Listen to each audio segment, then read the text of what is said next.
All right. I'd like to introduce our speaker today. His name is Pastor Kevin Radlein. He's from our Lighthouse Church. Yep. Or maybe it's just Lighthouse. It's just Lighthouse Christian Church. There you go, Lighthouse Christian Church. And his message is Finding Your Passion, which is, I'm looking. So Yeah. tell us about it. All right, I will. Hey guys, thanks so much. Thanks for having me. It's an honor to be here. I just want to say thanks. I've actually been here before, but I'm always glad to come back. I feel like we have to be part of the community. We have to be part of what people are trying to do. And I know I can't always get here for every meeting, but when asked to share, I always like to make time and be here to share with men, share with anyone really, the truth of the Word. So I'm just going to share a little bit today about our passion and finding our passion, because passion is what motivates us to do the things that we love. Okay, so it's a real test of the heart. And you know, if you ever wanted to just create something extraordinary in your life, you just want to find something, create something that's extraordinary, and I believe that passion is the fuel that keeps the fire burning. Well. All right, you like that one? I figured you would. But, you know, being passionate about something gives us a sense of purpose in our life. And there's nothing that men desire more than to find their purpose in life, to find what it is that I'm supposed to be doing, and then I want to go do it, and I want to do it well. And it's a feeling that, you know, I am meant to do something great with my life and in my life so that I can be a influence to the world. I mean, as men, I feel like it's our responsibility to step up and be the influencers in our communities and our homes and everywhere that we go. So I guess I would ask you this question. Have you ever been passionate for something? You know, other than your spouse. Right? For some of you, it could be fishing. Any fishermen in here? Right? You ever been passionate about fishing? Like you've got every lure, every pole. You know, you got the little rubber nets now. You know, they don't use the nets that are tied with the string anymore. They're rubber now. I just got one. It's an amazing net. We're going to the Florida Fly Riders Club. Yeah. And tomorrow we're going down to Okeechobee, stay overnight and fish in the tournament. Oh, really? So you're fishing a tournament? I probably have 1,000 flies. Yeah, at least. I went to the fishing banquet in March and I won 7 more dozen flies. Oh my goodness. I'm starting to give them away. Well, you know what you call that, right? The favor of the Lord. You know, when the flies are coming to you, then you know you've found your passion for fishing. But how about the sports fans? Anybody watch sports, you know, or that? You ever see the fans that just get crazy? They're in the stands, their faces are painted, they're blue, they're yellow, whatever the team colors are. They are just on it. They have passion for their team. You know, I have a friend of mine that's a Kansas City fan, and he's just all over it. He's got the shirts, he's got everything.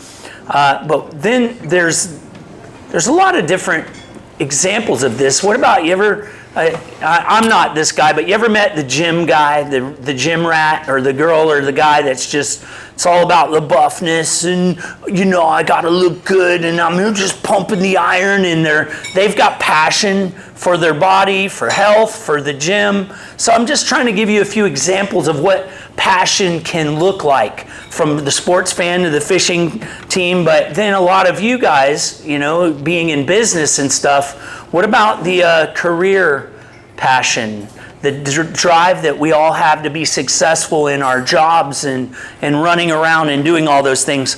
I think we can easily recognize that there is passion for a lot of different things available in our life. There's thousands of passions. If you really take a minute and stop and look around, I mean, you could walk through the avenues here and there are stores that are in this complex that are geared around and designed to fulfill passions for different situations and circumstances in people's lives. It's everywhere. And I've had passion, if you want to just break it down and kind of take a look at my life from a history perspective. You know, I had passion for surfing. We've talked surfing and so forth. Hey, how's it going? Welcome. So I've had passion for surfing. I was a heavy metal singer in the 80s, man. I had the long hair and I sang in all these bands and all these groups. And, you know, I had passion for rock music and all of that in my life. I had passion for partying, okay, when I was younger. I was really good at it, okay? A lot of passion for that. And then I also had a passion for popularity and wanting to be recognized by people and known in the different communities. And I just want to say that not all passion is profitable for us in our lives, okay? We are all passionate about something, but, you know, we need passion, but passion for the wrong thing in life, you hear me? Passion for the wrong thing in life becomes this other word. It's called a distraction. Has anybody ever been distracted? Look at me real quick. No. You know, when the food gets there, but what are distractions according to what the Bible teaches us? Let's take a look at that for a minute, because a simple definition of a distraction is something that turns your attention away from something that you want to concentrate on, okay? And this is exactly what Satan wants for us in our lives. So we have to be mindful of this. Satan loves to distract the believer. He loves to distract people. And you know what? He doesn't care what he uses to do it. It could be fishing, it could be rock music, it could be partying, whatever you can find passion for that has no God in it. He will be happy to use that passion in your life to keep you from walking with and having a personal and intimate relationship with God. He just wants to turn your attention away from the idea of God altogether in your life. It's like, just do life. It's okay. Just don't do life with Jesus. Don't do life with God involved in everything that you do. You know, you can fish till your heart is just overwhelmed with the passion for fishing. But when you fish with Jesus, you know, you get net breaking, abundant, you know, flies just show up out of nowhere because you have a passion for God and fishing together. Now there's a blessing that is attached to that passion, and it comes and it flows into your life that way. Could be the same with business. As we go through our lives doing business, if we will bring God in as part of the passion of the way that we do business, then the blessing and the abundance of the Lord will come into that rather than compartmentalizing. You know, sometimes we'll do that, right? As men, we'll compartmentalize. We'll be like, hey, I'm at work right now. We got to do work. Okay, then we'll do Jesus on Sunday. We'll do our little daily devotion for 10 minutes a day. Then we're in work mode. No, I'm here today to say, make your passion having God involved in everything that you do in every moment of every day, if that's possible. So I guess what I'm really saying is we've got to be really careful that we don't let the noise of the world keep us from hearing the voice of God. That's the enemy's tactics, distracting us so that we will not hear the voice of the Lord in other things that we're doing, and then we will live a life that is actually without passion for God. Does that make sense? You see, we're distracted because the enemy is trying to keep us from making Jesus the ultimate passion in our life. The goal is that we would make Jesus that ultimate passion, and then every other passion that we had, he would be a part of that, and we would actually live our lives under the blessing of God. So, you know, 2 Corinthians 4, verse 3 through 5 says this: "But even if our gospel is veiled, it is veiled to those who are perishing, whose minds," listen to this, "the God of this age has blinded, who do not believe, lest the light of the gospel of the glory of Christ, who is the image of God, would shine on them. For we do not preach ourselves, but Christ Jesus the Lord, and ourselves your bondservants for Jesus' sake." So If we make God our passion, then the enemy can no longer blind our eyes, and the God of this age cannot keep us from experiencing the blessings of God in everything that we do in our walk of life, because passion is the key to a life lived with Christ. If you're going to have passion, start with passion for God, and then let God give you the other passions through Him, not instead of Him in our lives. Because it's super easy to get distracted, guys. It's super easy. This world will just begin to present all these different things, and we become passionate about them, and then we get so distracted that we end up getting to a place where we're like, what happened? Where did my relationship with God go? It was here and now it's gone. So Jesus' passion means we're passionate about what God is passionate about in life. Okay, so if we're going to have God passion, that means that we've got to go to God and we've got to say, God, what are you passionate about? I want to be passionate about that. And so what is Jesus passionate about? Let's ask that question, right? So Jesus was passionate about people. Plain and simple. So if we're going to have God passion in our life, then we're going to have to develop a passion for God that actually brings us to a place where we are going to interact with people from a God perspective. Okay, that means Jesus wanted to set people free. Our passion needs to be that we want to set people free from the darkness, from the distractions of this life. You know, we want to show them the way. Jesus came to show us the way.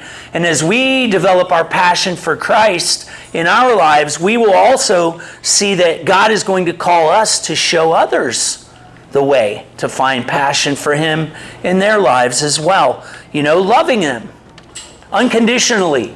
You know how hard it is to love people unconditionally? God is able to give us the ability to do that. And Luke 19:10 says, "For the Son of Man came to" what? "Seek and save that which was lost." So as a pastor, my passion is first and foremost that I have a relationship with God. And then when I have a relationship with God, God's like, you got to share my passion. You got to love people. You got to help me seek and save that which has been lost. And as we do that in our lives, we begin to see God begin to orchestrate divine appointments and scenarios where people all of a sudden, when God knows that you will talk to people, He will bring them to you. But if you're distracted, God's not able to bring people across your path and have you bring life to them because, you know, you aren't mindful of it at the moment. Now, it's not to say you're not ever mindful of it, but the goal is that we're always in a moment of passion with the Lord to be able to reach the community and the people around us. You know, like our server today, you know, what a great opportunity we have today to minister to her. You know, she's seeing us and she's, you know, coming in, hey, what's up? And that's what it's all about. Now, how many of you guys remember the movie, The Passion of the Christ? Right? I mean, it's just been Easter. That movie was tough to watch. You know, because what did that movie show me as somebody who had already been with the Lord and walked with God for a while? It showed me that Jesus loved people to death. He loved people. You know, redeeming mankind was God's passion. Jesus had a passion to love people, and we see that in everything that He did. In Romans 5:8-10 it says, "But God demonstrates His own love towards us, that while we were sinners, Christ died for us." While you were a sinner, God gave His life for you, right? So how much more then, having now been justified by His blood, we shall be saved from wrath through Him. For if we were the enemies and we were reconciled to God through the death of His Son, much more, having been reconciled, we shall be saved by His life. And, you know, I think that the God passion, when we get it and it's in us, it will drive us to reach out to the world. We can't just let them walk by. We can't just let them live a godless life any longer. It's like I have to be who Jesus has called me to be in this moment, and as I'm at work, as everywhere I'm at is a moment and an opportunity potentially for God to touch somebody. And we have to look at it that way. So it boils down to this, and you think about it this way: some people are just hard to love.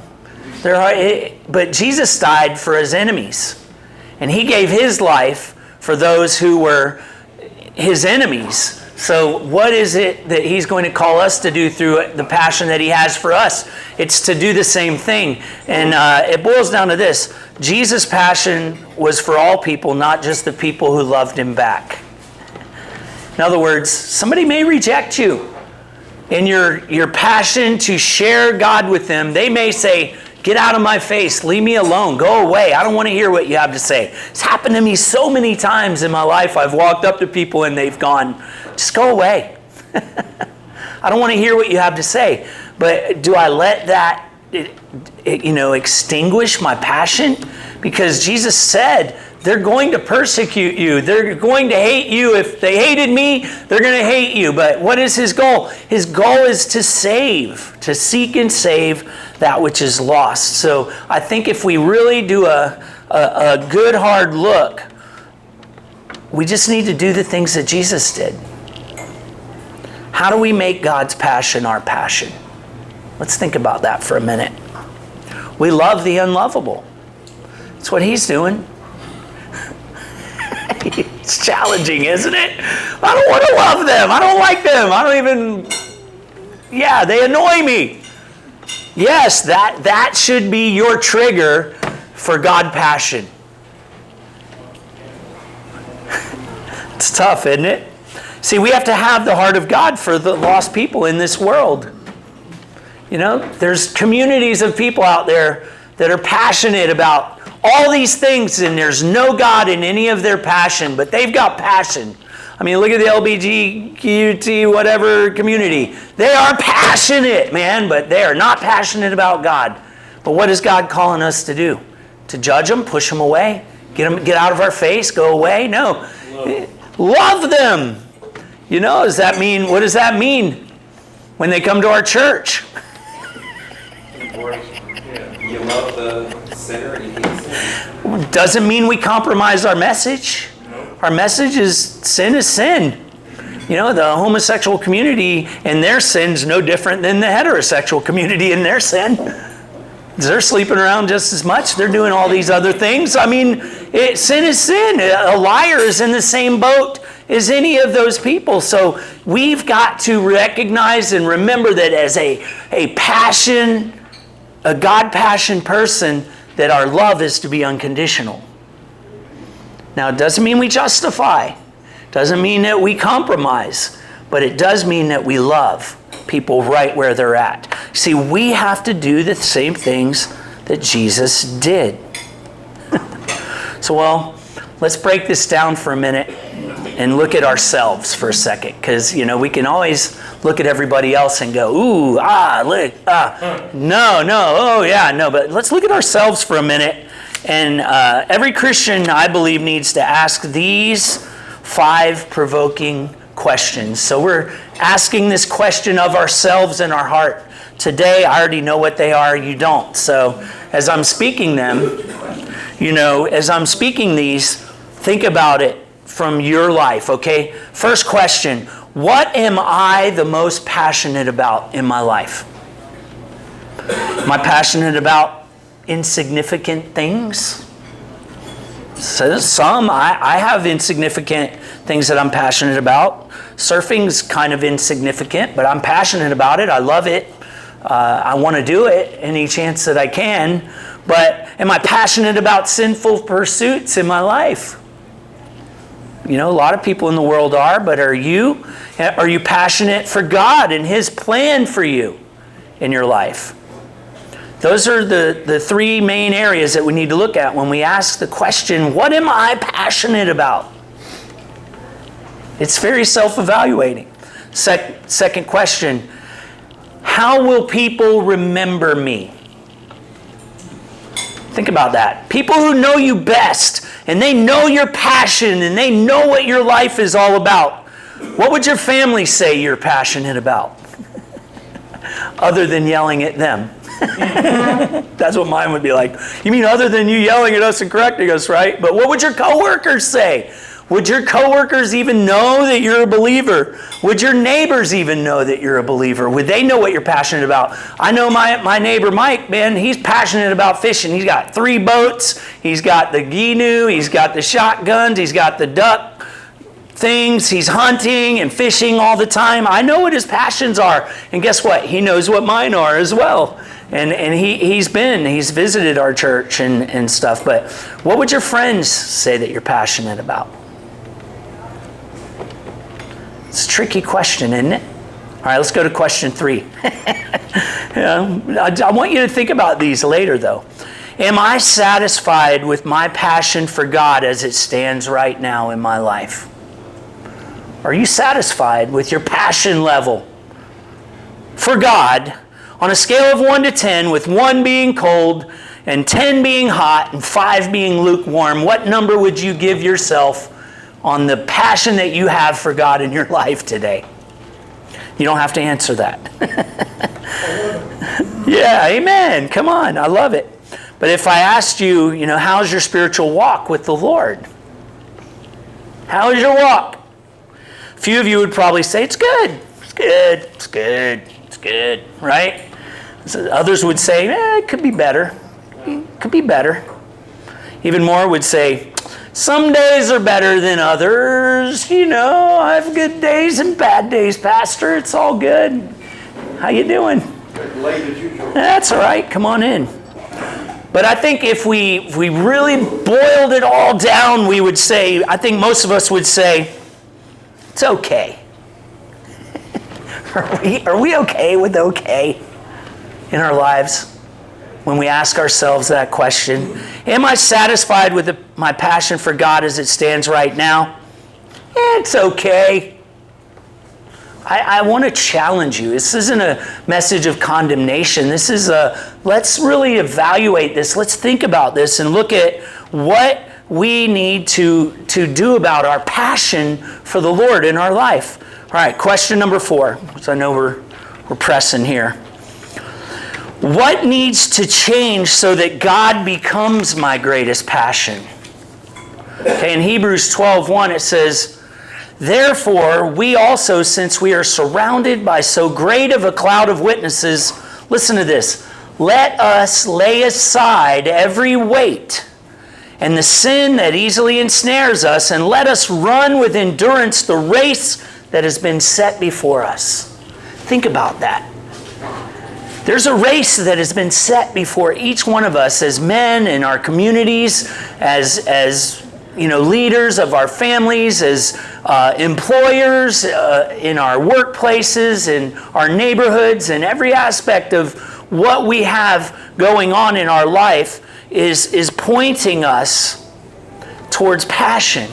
Will we have that passion for the Lord that we need to have? Or will we let the sin ensnare us? Or will we, let the weights of the world and the distractions that we talked about actually rob us of passion for God in our life?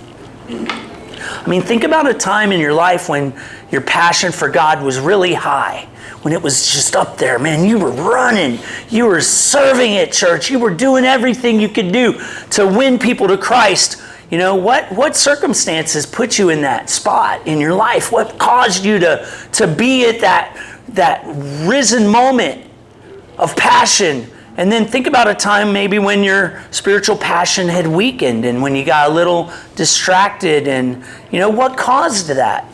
Let's look at our lives. Let's begin as men to examine ourselves and say, you know what? I am accountable for me. And I'm accountable for my passion level for God.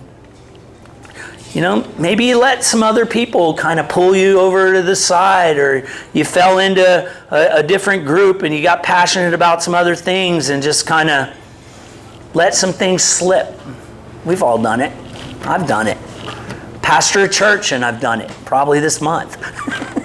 You know what I mean? It's not a message of condemnation, but it is a challenge to rise to the occasion of learning from our past, learning from what is weak in our life so that we can become strong. It is about laying aside every weight and every snare that the enemy is trying to place in front of us, beginning to recognize the distractions in our lives and then begin to push them out of the way and allow that God passion to fill our hearts so that we can begin to run the race with endurance, and we can begin to see what God sees in each and every one of us, and that is us changing the world. We're called to change the world. You know, and it may be you're just called to reach somebody at the fishing tournament this week. That could be your purpose that God has for you. It could be that, you know, I'm called to be here at the Viera F.U.E.L group and challenge you guys. That could be God's passion for me this week. And any number of us could actually look at any of the scenarios that we go through in our life and we could say, it's just life. Or we could say, no, it's an opportunity.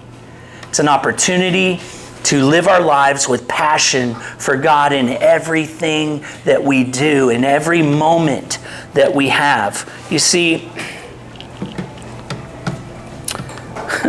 last question.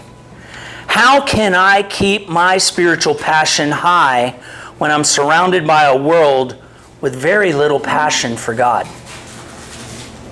I mean, the world isn't passionate for God, is it? It's running a whole nother, you know, plan.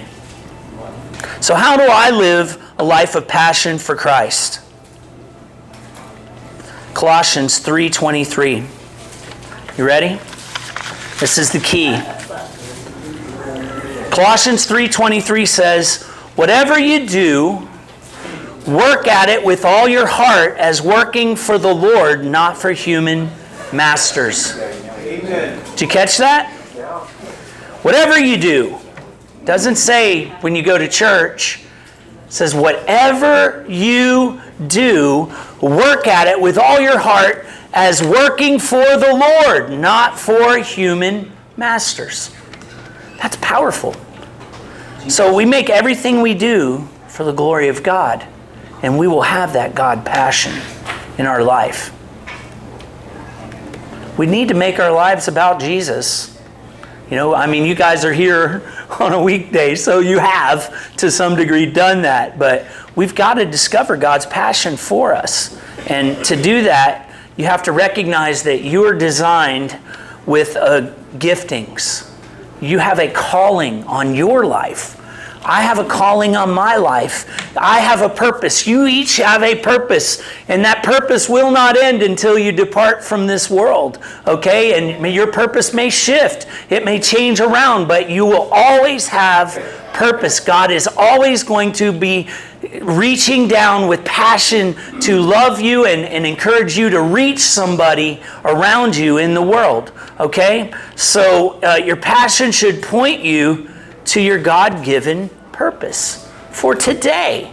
Not for, we've had purpose that we've had in our lives in the past, but we can't live in the past. You know, we've got to live today, and we've got to be in tune with what God is calling us to do in our lives today, and then receiving that passion and beginning to move and operate in that.